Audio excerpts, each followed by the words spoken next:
Hello, Seekers. This lesson is focused on the soul's transition after the physical body dies.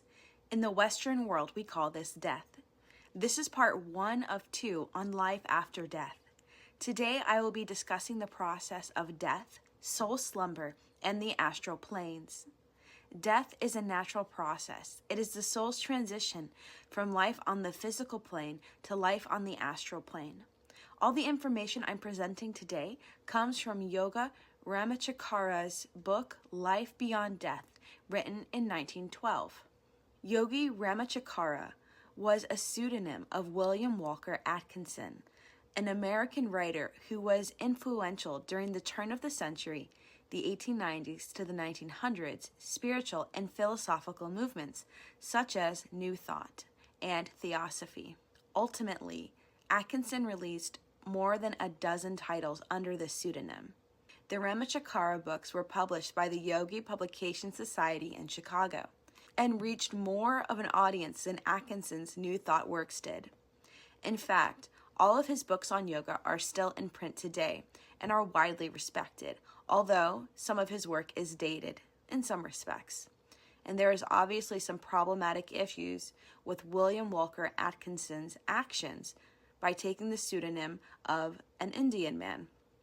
Although his works did help make Eastern concepts like yoga and broadly interpreted Hinduism more digestible to a Western audience. William Walker Atkinson died in 1932 in Los Angeles, California, after successful careers in both writing and law, although now he is largely forgotten. I have found that his book, Life Beyond Death, correlates with Plato's theory of reincarnation in the Republic, and information I have found written in pamphlets by Manly P. Hall, as well as Demonic Reality by Patrick Harper. I encourage you to listen to this lesson with an open mind. So let's get started. We must start this lesson with the understanding of what death is and what the astral planes are. When it comes to death, the first thing to understand is that death is a transition from one plane of existence to another. Death is natural. It is the movement of transformation and awaits every mortal being. It is also a natural part of this plane. Everything must come to an end. Strictly speaking, from a broad Eastern standpoint, there is no such thing as death. There is nothing but life. Quote, life has many phases and forms, and some of those phases are called death by ignorant men. Nothing really dies, although everything experiences a change of form and activity. Your ego and personality are housed in this physical body or vehicle for a while. It's small representation of the greater version of you or your higher self. So when the body dies, the soul is brought through the transformational process from the earthly or material life into the astral life.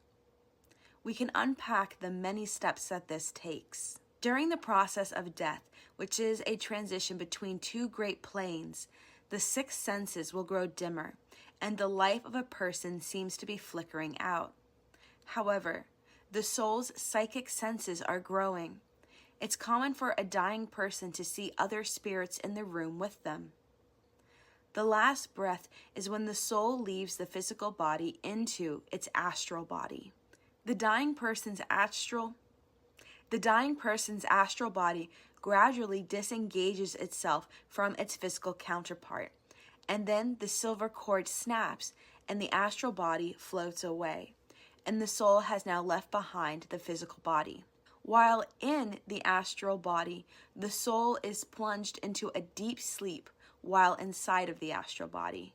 It is being prepared for a rebirth on the astral plane.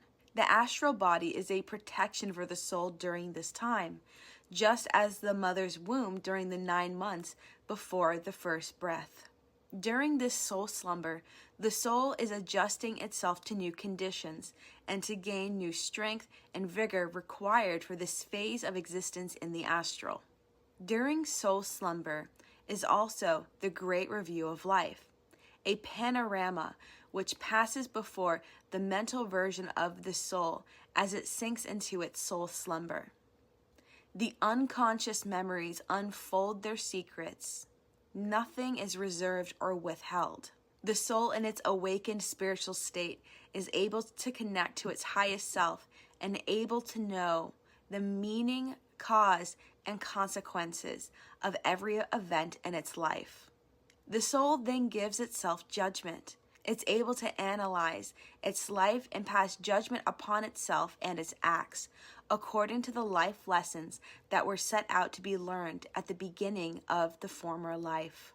Quote, "Each man is his own absolute lawgiver, the dispenser of glory or gloom to himself and the creator of his life, his reward, his punishment. The power within or divinity within oneself is your own conscience. The man is judged according to the highest standards of his soul, which generally represent the standards of his time and environment. There is no council of gods at the end of life to judge or be afraid of, only yourself. As a result of this process, the past life is concentrated and impressed upon the records of the soul, also in the Akashic record, and then the soul sinks into its deep soul slumber. During this time, lower nature principles such as desires, ambitions, likes, dislikes, attractions, and repulses will be prepared to be shed. These impulses are worn out on the astral plane, so the soul can be born into a new life. Remember that this is not an actual place. It's a condition or state of consciousness. This soul slumber is incredibly sacred, and it is incredibly guarded. For according to a Hindu maxim, not even the gods on their highest thrones have any power over the dominion of sleeping souls. The idea of rest after the stress and storm of life is natural and instinctive, which is why many of us say rest in peace. So how long does this astral body gestation period last? It truly depends on the soul's spiritual awareness. It varies depending on how the soul can discard the portions of its lower nature. This is the astral body breaking up parts of the personality. So when the soul awakens in the astral realm, it has reached its highest state of development possible. So a soul with low development will have little to shed away and will soon awaken on the lower astral plane. A soul of higher development will shed and discard sheath after sheath of the animal nature or lower principles until it can awaken to its highest attainment. Ordinarily, the soul sleeps in peace, undisturbed by outside influences. However, there are two things which tend to create an exception, which can be called dreams of the sleeping soul. 1. An intense desire, a feeling in the mind of the dying person, such as hate, love, or unfulfilled tasks or duties. 2. The strong desires and thoughts of those left behind, such as strong attachments, either to people, places, or things. Either or both of these things can cause a soul restlessness, and they have a tendency to attract the soul back to the scenes of earth. If this is the case, the soul will return to a state of somnambulism or sleepwalking. This is very regrettable, as it disturbs the soul's natural evolution. Most earth-bound souls will become tired and sink back into the slumber which they were disrupted from. And higher beings and blessed souls also will help lead souls back to their slumber. A soul who has died a natural death will sink into soul slumber very quickly. However, those who die by accident or are killed, or in other words, pass out of the body unexpectedly, will find themselves awake and in full possession of their mental faculties for some time. And in some cases, they're not aware that they have died. These poor souls can hear and see all that is going on around them by means of their astral senses, but they cannot realize that they have passed out of the physical body. This is when it's time for the astral helpers, the blessed souls, angels, or other beings from higher realms or states of consciousness, to gather around these souls and help them understand their condition and help them sink back into the soul slumber.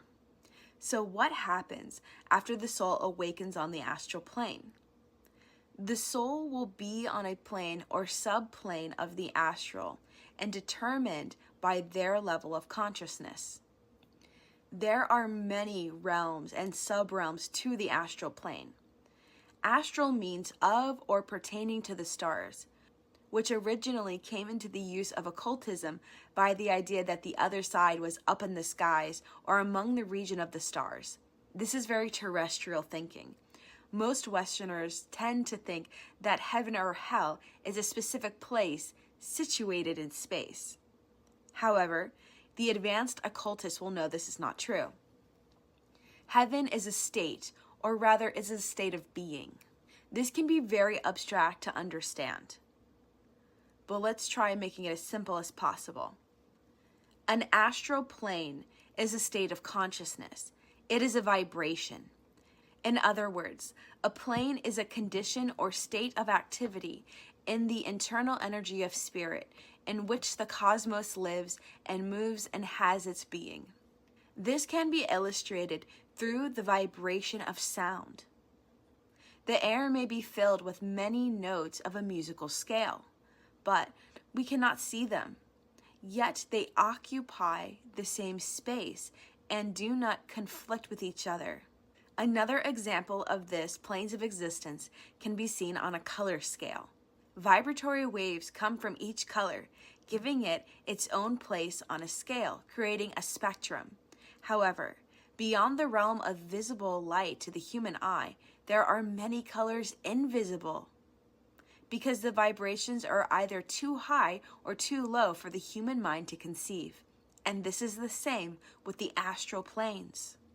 The teaching that comes from this is that each plane represents a different degree of vibratory energy. So in conclusion, the concept of astral planes has nothing to do whatsoever with the concept of space. When we use the terms realms, higher or lower, above or below, we are using them figuratively, as we are speaking at a rate of high vibration or a low rate of vibration. We can speak of these planes as rising from a lower plane to a higher plane, or descending from a higher plane to a lower plane. Don't think of these as stairs. Think of them as waves of electricity when visualizing. There are no words to express the highest phenomena of high vibratory places, because they are above the ordinary human senses and beyond the power of ordinary words. However, the lower astral planes can be viewed through psychic activities such as clairvoyance, clairaudience, telepathy, psychometry, and so on.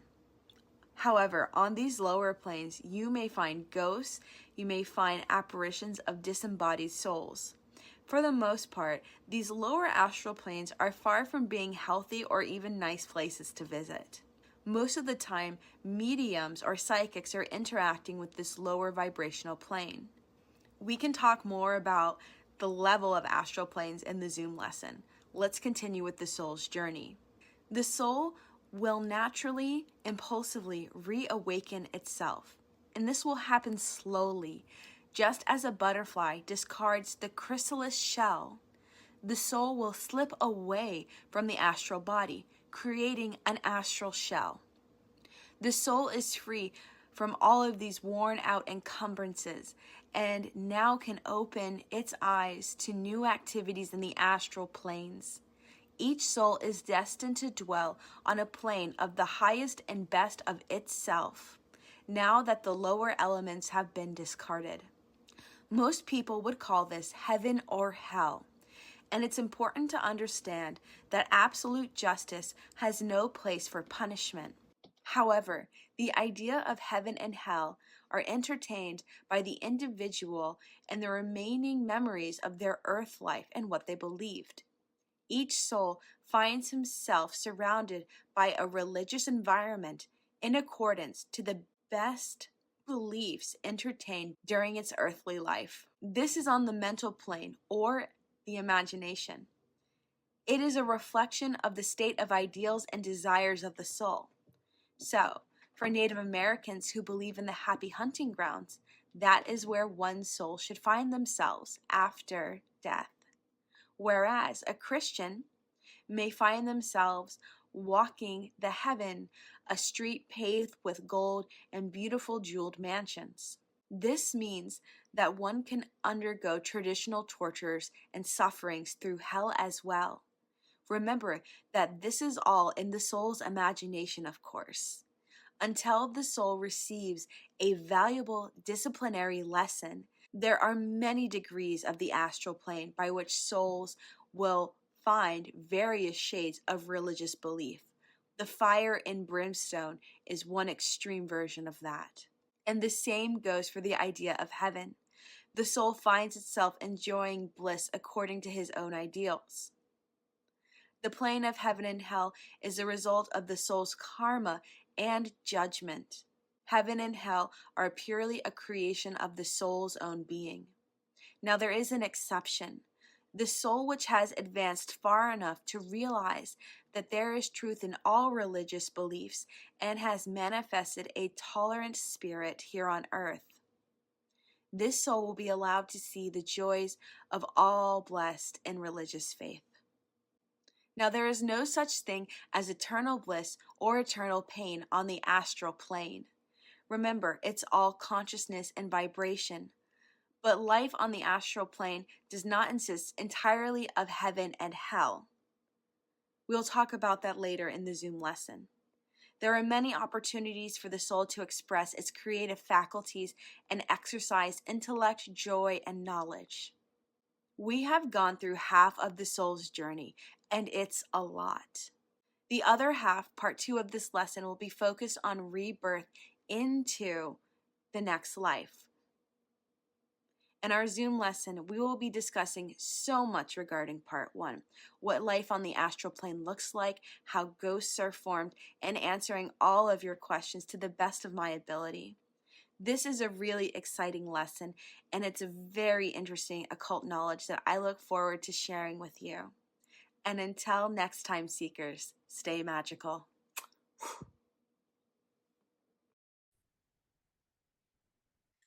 Hey Mystics, welcome to our lesson on life after death and the astral planes. We're going to be working through this book, The Life Beyond Death by William Atkinson. I'm not going to try to pronounce his yogi name.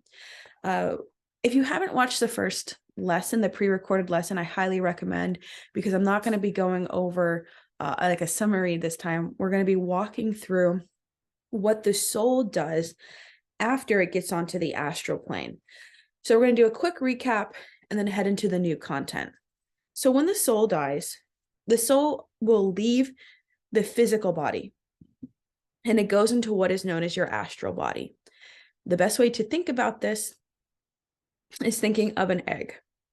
The outer shell is your body. Then you have the white egg yolk, which is all of your energetic bodies. And then you have the yolk and the yolk sac. The yolk is your soul, and the sac is the astral body, which is protecting the soul as it leaves the physical plane. The most important aspect of the pre-recorded lesson is understanding that when we move beyond our physical bodies, we're not going to a place. There is no time in space that you are now moving to. It is a different vibration.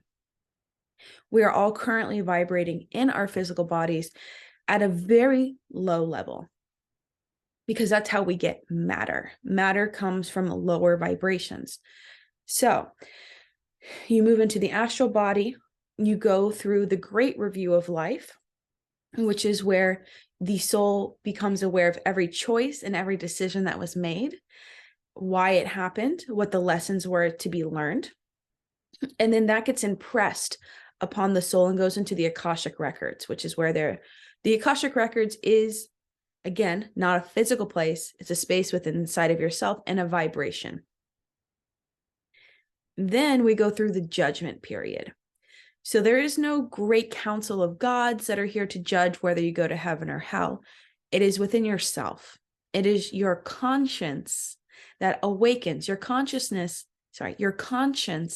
is the God spark inside of you, the divine spark that awakens to a great extent in the astral and judges the soul's life on earth. From that point, the soul will then go into a level of the astral plane. Now, the astral plane has numerous amounts of layers. There's subplanes, there's major planes, nameless, so many that they can't even be named. But depending on where the soul is in its consciousness, it will then go. So let's say you have a person who hasn't had a lot of learning done in their life. Maybe they were of a lower vibrational person. They're only going to go up to here in the astral plane. And as you go higher, you're shedding more of the lower principles, the lower nature, the animal nature that made you human as the higher you go up. Somebody who has not done the spiritual work will still be at this low level. So they only shed a few things. They go through their soul slumber, they go through what will then become their reincarnation, and they go back down to earth. We're not going to talk about reincarnation in the Zoom lesson today. We're going to be talking a lot about how the astral functions and why the soul stays there. What is the purpose of going back into the astral? So I'm going to be reading from the book today. We're going to be starting on chapter 7, which is the soul's awakening. So just like we come from our spirit self in the astral through the mother's womb for 9 months, you also go through a gestation period back into the astral. That is what your soul slumber is. During that time, your soul is preparing itself for life on the astral. It's a very different kind of life. And for the most part, it's a life that you make for yourself. Heaven or hell is going to be your awareness, your consciousness. So if you go through the great review of life and you go through judgment and you didn't learn your lessons, you didn't do a very good job in this lifetime becoming a better person, you're going to be on that lower level of the astral plane, which is like a hell. This could be that you're surrounded by people that you don't like. This could be that you're surrounded, if you are Christian, you could be in that fire and brimstone place. It's important to understand that there is no punishment in the grand scheme of God or of spirit. This is the soul punishing itself, knowing that it could have done better, and it goes through this place. It goes into the astral realm, which it feels it fits best. Because if you are think of wavelengths. If you're like this, you're not going to be able to go up higher where it's vibrating like this. So a lower soul cannot go higher. However, souls that are on higher planes can come down and visit and assist those on the sub or lower planes. The other thing about the astral that I think is misunderstood is that not all of the astral is good. The astral plane has its slums. So the lower you go, the dingier it kind of is. It's not all heaven. So in heaven, again, we're not talking about heaven as like the pearly white gates. It's this higher vibrational state of being. So what happens to these souls that get stuck for a little while on the sub lower planes of the astral?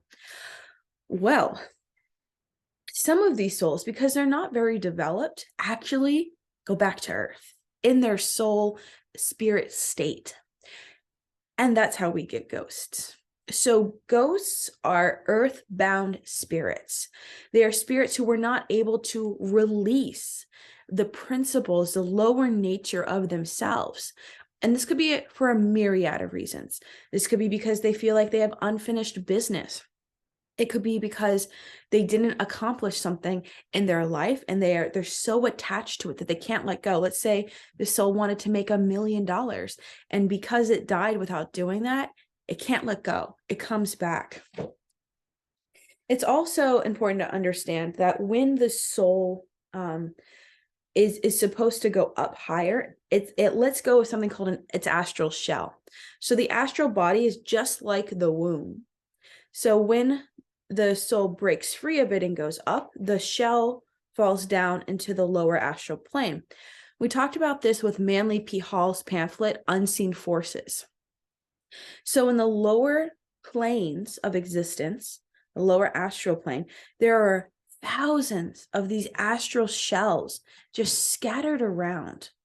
And at any point, different kinds of spirits can actually pick up the shells and act as a ghost, can act as a spirit.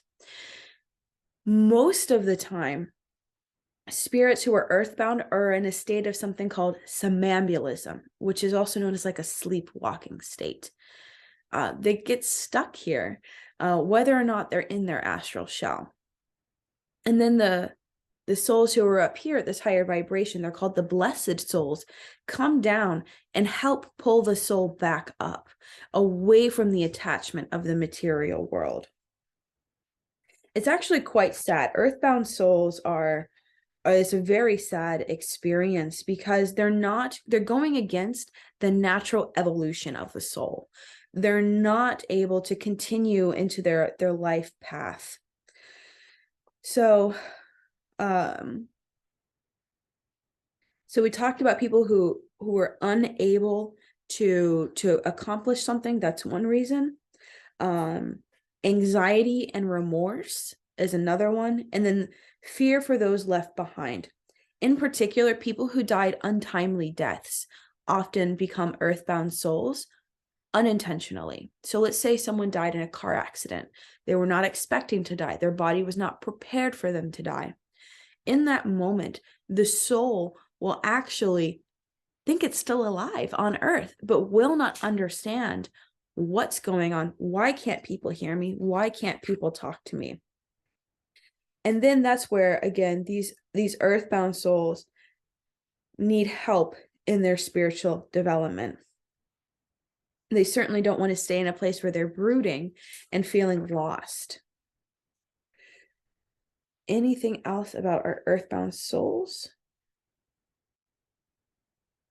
Oh, yes. So when you go to a seance or even like any kind of medium, most souls who claim to be someone of fame are most likely not. It's very unlikely that you're actually talking to Benjamin Franklin or you're talking to Plato or Socrates. Those enlightened souls have far long been reincarnated and moved on. What's happening here is that these astral creatures, there are astral creatures that take those shells and pretend. They pretend to have this wisdom and knowledge, which these poor humans eagerly gobble up as wisdom. So whenever you see or hear someone who claims to be a famous or historical character, it's incredibly unlikely that that is actually happening. So ghosts are, like I think a lot of us have already thought, are a creation of regret. Ghosts are souls that are lost, that are not on their path of evolution. And thankfully, there are these blessed souls or higher beings, which many of us call angels, that come and assist these lower souls to move them forward in their life. So now we're going to start talking about what happens in the astral realm. So you've gone through the soul slumber, you've lost your astral shell. Now you're just a spirit and you're floating in the astral. What happens? What does life look like there? So the first thing to understand is time does not exist in the way that it does here on Earth. Time brings us from birth to death. in the astral plane, there's no such thing as birth or death. It just is. And that's really hard for our minds to comprehend. So when you study Plato, Plato talks about the astral realm in different language, but he's talking about the astral realm as a blueprint of ideas, ideals for humans. So an example would be, I have this book in front of me, right? But this book is only a copy of the perfect book that exists in the astral plane. So when you go into the astral plane, you are going to be inside of your imagination for a while. And imagination is key here. And this is where you start to see a mirage and product of thought. So all those thought forms, all those beliefs that you held when you were here on earth are now going to be manifested in the astral plane. What this means is that you will experience heaven or hell as you believed it to be here on earth. So for Native Americans, that might be the happy hunting grounds. For some people who were Christians, that might be looking at the gems and gold paths of heaven. Atkinson also does mention that because you're in your imagination, if you are in heaven and you find Jesus, that is not the actual Jesus. That is your imagination's projection of the Christ-like consciousness. Jesus is somewhere in a higher vibration, most likely. Remember, you are within your own imagination and your own astral state.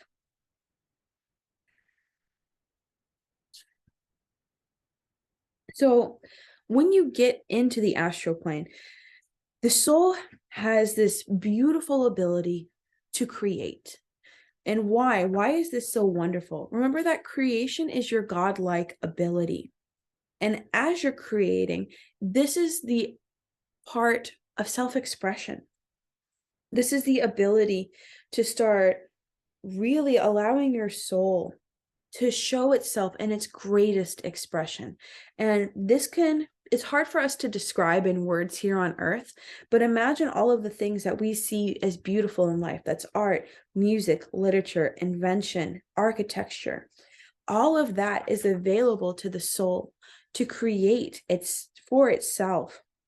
It is, you're taking all of the beauty and opportunities. I'm trying really hard to explain. It's very difficult to explain. Everything that could be God is now available to you to create. Is everyone on the astral level created by the soul's vibration, imagination, and beliefs? Yes. And the question that you're going to follow up with is, can you have companionship? The answer is yes. We'll talk about that and just after we talk about the self-expression aspect of it. So in every aspiration, there dwells the certainty of its own fulfillment, meaning that the astral plane is a place for the soul to play, is a place for the seeds of your next life to be built. So let's say you want to become a great artist. The soul now has the opportunity to start studying, in a way, all the different forms of creation, all the different forms of art. And as you're doing this, the soul is now storing up astral energies to take back to earth. That's why we have talents. When you go into the astral plane after your death, you're gaining new abilities, you're gaining gifts, you're gaining genius, and you are storing them to bring them back down onto earth. So to answer your question, River, you are in your imagination within your super conscience. Most of the time in mystery school, we're talking about our sub or unconscious. The superconscious is like the larger aspect of the soul. Remember that you are only one small part of your soul here. You're a part of a much larger soul. Remember, we have all this oneness that it's hard for us to feel while we're here on earth. So the faculties of the mind, the soul practice, they become proficient in the tasks for their next earth life, as indicated by the pangs of achievement. So, what does that mean? The example that's given in the book is Einstein. So, Einstein came to Earth with an extraordinary amount of knowledge of the universe, understanding of physics and the mechanics of the laws of physics and how the material plane works. In this book, Atkinson describes it as his soul spent all of that time studying in the astral, building up all that energy to bring down with him. And unfortunately, that can lead to a lot of loneliness when you have that much energy built up, that you're not very interested in interacting with other people around you. So sometimes souls that gain all this energy come down and they forget that they have to still be a part of life. But all of this reasoning power and intellect actually will appear in life as intuition. So intuition has a lot of different meanings. From a psychological standpoint, it's your subconscious and your unconscious taking note of everything that's happening around you and making patterns. But in a spiritual sense, intuition is you gathering all of that spiritual energy from the astral plane and using it here on Earth. Another example that Atkinson gives is Darwin. So Darwin came to Earth, and a lot of his scientific studies were based on some intuition. Like, of course, he used science, but he used his intuition to study the nature of evolution in the Galapagos Islands. Nobody told him to do that. That had never been done before, but it was through his own findings and his own intuition that he was able to create the Darwin's theory. So the best way to think about this is the cause and effect. So a lot of people say, like, oh, you brought this from your past life. That's actually not true. You're bringing it from your astral life. When you go after death, you're shedding a lot of your lower natures. What you keep is the higher aspirations of the soul, the achievements of the soul in holiness and higher consciousness. That is what comes with you into the next life. Your love for cheese or your love for books most likely didn't come from your last life. The knowledge and intuition that you've gained in the astral plane is what you bring with you. Do you have any questions about astral self-expression at this point?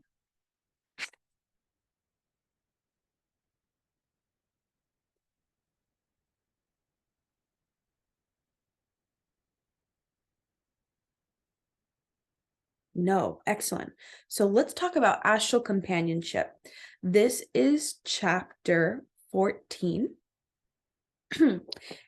There is no such thing as loneliness in the astral plane. Now, I know that's kind of hard for us to conceive of because you are in your own imagination, working at your own vibration and within your own belief system. But we are so lucky to know that there are souls, even the souls that you may not know here on Earth, who are in your natural harmony. So when you will pass out of that imagination standpoint at some point when your soul has had enough of like bliss, right? So the example Atkinson gives is that when the Native American has hunted as much as he can hunt and feels fulfilled, the soul will then pass into another plane of existence. And that is where you will find others in soul harmony. Now, this is where it gets a little bit tricky because we understand ourselves as human as separateness. I have my own body. You have your own body. When you get up into these higher planes, it gets blurred. Your individual self does not exist. You are existing in conjunction with all of these other souls that are at the same level as you. So this is the cosmic consciousness. So I'm going to read directly from the book here. In the flashes of cosmic conscience, which occasionally comes to souls of spiritual enlightenment, there's included a realization of the association of souls on higher planes. And that's a connection of love. So that oneness of love. Are you fully within your super consciousness here? Yes. So I am no longer Ashley when I am up here. My soul does not have my ego. It does not have my personality anymore. I am my pure, raw soul connecting to other pure, raw souls, vibrating at that same level. And that can seem very, very scary because I don't want to lose myself. I don't want to lose who I am. Remember that when you die, your personality is just part of that outer shell. It's just part of the egg whites. The soul, the yolk, is a small part of the super consciousness that you are going to connect with many others, and others is in quotation here because you're all part of that same fabric. You're all connected through love. And I know that word love gets thrown around so much. What does that mean? Love is what is of the highest consciousness. And I'm going to read directly from the book here.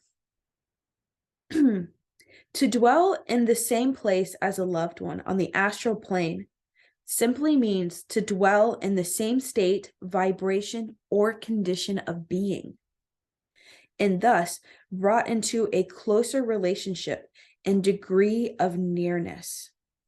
This can be pictured only faintly by reference of the soulful oneness that is experienced at times by lovers, when it seems as if limitations of the flesh have been transcended during the sexual act, as two souls have been blended into one.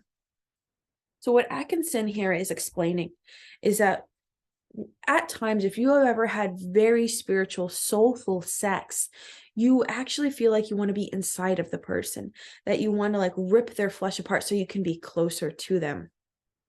And if you can elevate the energy enough, you will feel this oneness where I don't know where my body begins and where that person's body begins or where it ends. There's this intertwined connectedness. Now imagine that with thousands of other souls. That is only a very small glimpse of what the higher astral planes look like. The soul, okay, so let's say you have a loved one who isn't vibrating at this high level. Can you visit them? The answer is yes, you can. The souls on higher planes feel sympathetic to the souls on the lower planes. And by establishing a psychic connection similar to a form of telepathy, between the two can thus render possible a experience of close mental and spiritual relationship and companionship. The soul on the higher plane may actually visit the soul being on a lower plane itself. There is no lonesomeness or loneliness for souls on the astral plane. There is nothing that is high and ennobling in earth life that is not magnified correspondence on the astral plane. So let's break that down a little bit. Everything is nature. So even though we think of nature as trees, the bees, the birds, nature is what ties all of these things together. It is what connects the atoms together and allows the world to manifest. Remember, everything here on the earthly plane is a reflection of what is above. As above, so below. So the souls, the higher you get up into the astral plane, you will then be more connected through love. And eventually, the highest that you can get is becoming one with spirit or God, whatever you want to call it. So even though let's say you have family members who don't ascribe to the same kind of occultism that you do. Maybe they ascribe to Buddhism or they ascribe to Christianity. When you die, you can still see them. Now, remember, they're not going to be mama or papa the way that you know them here on earth. They're going to be in their yoke selves, in their soul state. But it doesn't matter because you have connections. Remember, we've talked about cords in mystery school. These ethereal cords still exist in the astral plane. Now, the rotten ones and the bad ones will fall away as you are going into your evolution. Remember, we let go of our lower principles, but the positive ones, the meaningful ones, the spiritual ones will stay. And so that is how you can have astral companionship. So for a while, you are within your imagination. And then as the soul basically grows bored of this like perfect bliss in heaven, then they move again. So there are several layers to the life on the astral plane. Do we have any questions here? We're going through a lot, some very complicated stuff.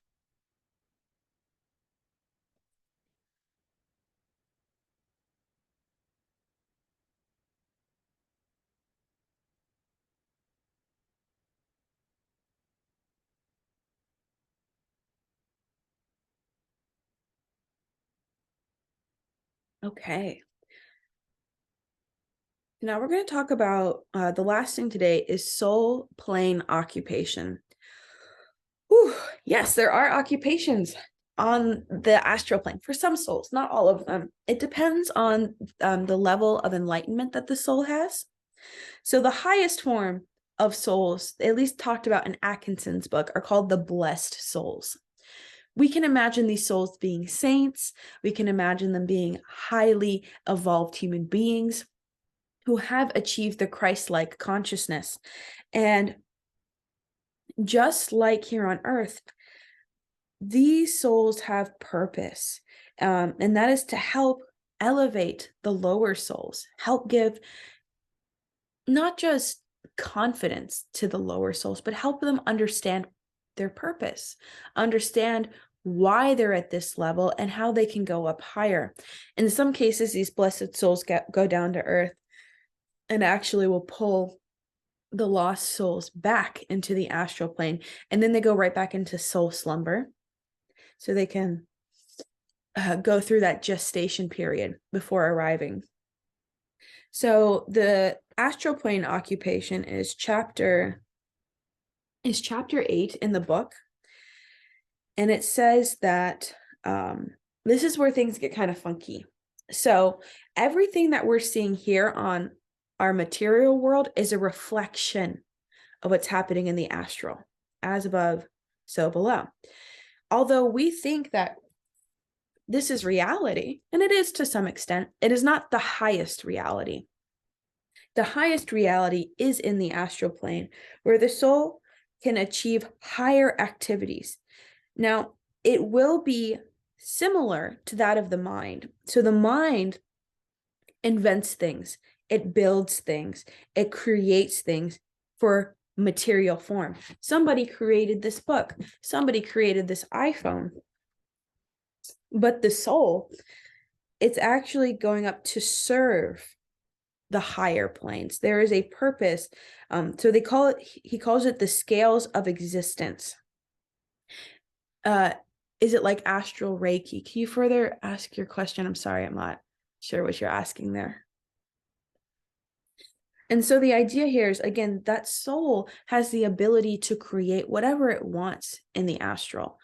And that's where we again go back to we're gathering all of this information. We're gathering new knowledge in order to store within ourselves for rebirth. So although there might not be physical manifestations, like I'm in the astral plane and I want to write a book, I'm not going to have a physical book in the astral, but I will have energy that has been, think of it as like molded, that I have created for a greater purpose. Everything on the astral plane is towards a greater purpose. You're not working within your ego anymore. You're not working towards fame. You're not working towards money. You're working towards furthering humanity, and you're working towards furthering the evolution of souls. And I think that's really beautiful. I think that's something that it's also hard for us to really like digest. Like we're losing our personality. And then we're working towards the evolution of humanity. That's pretty high. Are blessed souls helping the lower souls raise their vibration like a person on earth helping raise the vibrations through Reiki? Yeah, it is like that. Yes, now I understand your question. So he doesn't go into a lot of detail here about what that means, other than the souls somehow raise the other souls.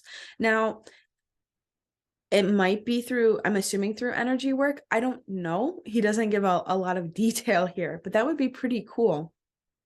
But it's really about helping, because the soul, you can't force a soul into evolution, unfortunately. They do have to make that choice. So a ghost can choose to stay on Earth as long as it wants to. And that's too bad, because it's devolving at that point. It's losing out on quite a lot because it's so attached to the material world. And it is through these blessed souls and the angels that we are able to work towards raising humanity. So that's a lot. You know, River told me that she was able to find this book as a PDF online for free. I highly recommend that you read it. There's so much here to gather. Just, you know, some awareness that some of the language in here is very antiquated. So you may find things that are not, they did not age well. But regardless, I think that this book is priceless. I think this book gives us a really good insight and makes death more understandable and more palatable, rather than we just go into the great beyond, we just go into the light and that's it. There is a process.